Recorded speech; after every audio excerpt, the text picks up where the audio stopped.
ৰাজ্যৰ পৰ্যটন ক্ষেত্ৰত নৱতম সংযোজন পাণ্ডুঘাটত সি প্লেনৰ ট্ৰায়েল ৰান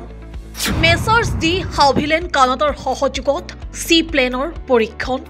উপস্থিত থাকে পৰ্যটন মন্ত্ৰী জয়ন্ত মল্লবৰুৱা সি প্লেনত উঠি যাতায়াত কৰাৰ সপোন পূৰণ হ'ব এতিয়া আপোনাৰো অচিৰেই অসম তথা মেঘালয়ৰ পৰ্যটন ক্ষেত্ৰত সি প্লেনৰ সংযোজনে সূচনা কৰিব এক নতুন দিগন্তৰ অন্ধ্ৰপ্ৰদেশ মেঘালয়ৰ পিছত এবাৰ অসমত সি প্লেন দেশৰ যাতায়াত আৰু পৰ্যটন ক্ষেত্ৰ উন্নয়নৰ বাবে কেন্দ্ৰীয় চৰকাৰে লৈছে এই বিশেষ পদক্ষেপ অসামৰিক বিমান পৰিবহণ মন্ত্ৰালয়ৰ উদ্যোগত দেশৰ বিভিন্ন প্ৰান্তত আৰম্ভ হৈছে সি প্লেনৰ পৰীক্ষণ প্ৰক্ৰিয়া ৰাজ্যৰ পৰ্যটন ক্ষেত্ৰত নৱতম সংযোজনীয়া বৃহস্পতিবাৰৰ দিনটোত মেঘালয়ৰ উমিয়ামত সি প্লেনৰ পৰীক্ষণ প্ৰক্ৰিয়া চলিছিল আজি অৰ্থাৎ শুকুৰবাৰৰ দিনটোত গুৱাহাটীৰ বিমানবন্দৰৰ পৰা পাণ্ডুঘাটলৈ সি প্লেনৰ ট্ৰায়েল ৰানৰ শুভাৰম্ভ হয় মেচাৰ্ছ ডি হাভিলেণ্ড কানাডাৰ সহযোগত সি প্লেনৰ পৰীক্ষণ প্ৰক্ৰিয়া সম্পন্ন হয় অনুষ্ঠানটোত উপস্থিত থাকে পৰ্যটন মন্ত্ৰী জয়ন্ত মল্লবৰুৱা যদি সি প্লেনত উঠি যাতায়াত কৰাৰ আপোনাৰ সপোন আছে তেন্তে সেই সপোন এতিয়া পূৰণৰ দিশে কিয়নো অচিৰেই অসমত সংযোজন হ'বলৈ গৈ আছে সি প্লেন অসমৰ কাৰণে এটা বিশেষ দিন অসমত পোন প্ৰথমবাৰৰ বাবে সি প্লেন নামিছে গতিকে আমাৰ কাৰণে অত্যন্ত আনন্দৰ দিন পৰীক্ষামূলকভাৱে আজি সি প্লেন আমি বৰজাৰ বিমানবন্দৰৰ পৰা পাণ্ডুঘাটলৈকে চলাই আমি নামিছো মোৰ লগত আমাৰ মেয়ৰ ডেপুটি মেয়ৰ সকলো আছে আমি খুব সুন্দৰভাৱে লেণ্ডিং কৰিছো আৰু এই সি প্লেনৰ সংযোজনে নিশ্চয়কৈ আমাক আৰু 6 মাহ এবছৰ হয়তো লাগিব অপাৰেশ্যনেল কৰালৈকে গতিকে আমাৰ চেষ্টা থাকিব কিমান সোনকালে ইয়াক অপাৰেশ্যনেল পৰ্যায়লৈ আনিব পৰা যায় আজি পৰীক্ষামূলকভাৱে নামিছে আৰু আপোনালোকে জানি আনন্দিত হ'ব ভাৰতবৰ্ষত প্ৰথমবাৰৰ কাৰণে নদীত নামিছে ইয়াৰ আগতে সাগৰত নামিছে বা অন্যান্য বেকৱাটাৰত নামিছে এনেকুৱা কিছুমান সি প্লেন নামিছে কিন্তু সি প্লেন প্ৰথমবাৰৰ কাৰণে নদীৰ পানীত নামিছে গতিকে এইটো আমাৰ কাৰণে আনন্দৰ কথা আৰু এই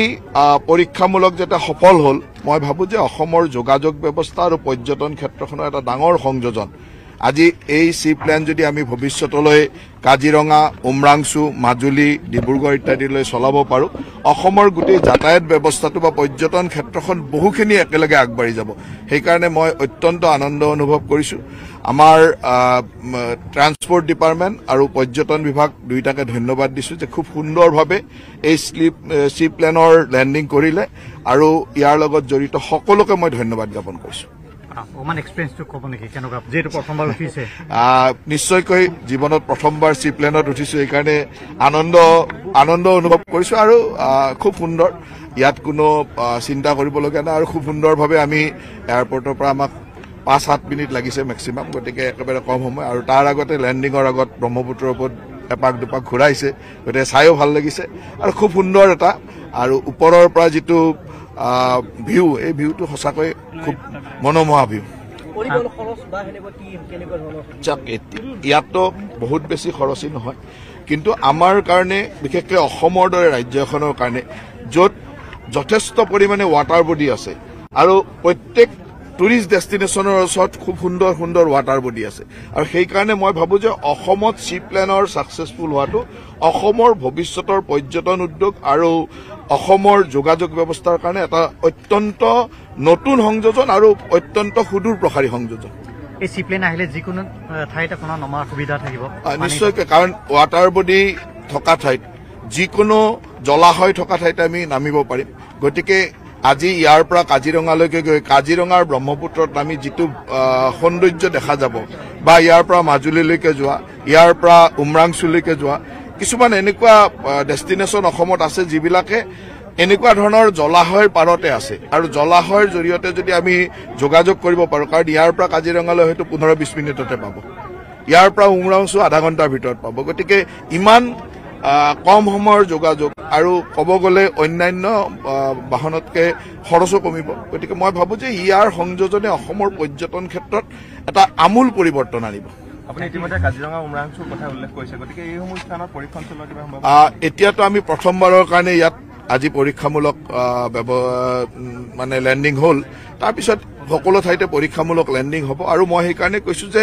ইয়াক অপাৰেশ্যনেল কৰালৈকে আমাক 6 মাহ এবছৰ লাগিব হয়তো তাতকৈ অলপ বেছিও লাগিব পাৰে কিন্তু আমি এতিয়াৰ পৰা আৰম্ভ হ'ল আমাৰ কাম গতিকে আমি কাম আৰম্ভ কৰিলো লাহে লাহে এই কামটো চলি থাকিব গোটেই পৰীক্ষামূলক লেণ্ডিং সকলো ঠাইত হোৱাৰ পিছত আমি কেনেকৈ চলাব পাৰোঁ সেই কথাটো চিন্তা কৰিম দীপৰ বিলত এনেকুৱা জলাশয়বোৰতো লেণ্ডিং যিকোনো জলাশয় এনেকুৱা নহয় যে দীপৰ বিলতো লেণ্ডিং হ'ব পাৰে আৰু মইতো ক'লো যে প্ৰথমবাৰৰ কাৰণে নদীৰ পানীত লেণ্ডিং হৈছে ইয়াৰ আগতে নদীত ক'তো ৰিভাৰ ৱাটাৰত লেণ্ডিং হোৱা নাছিল এইবাৰ প্ৰথমবাৰ ভাৰতবৰ্ষত ৰিভাৰ ৱাটাৰত লেণ্ডিং হৈছে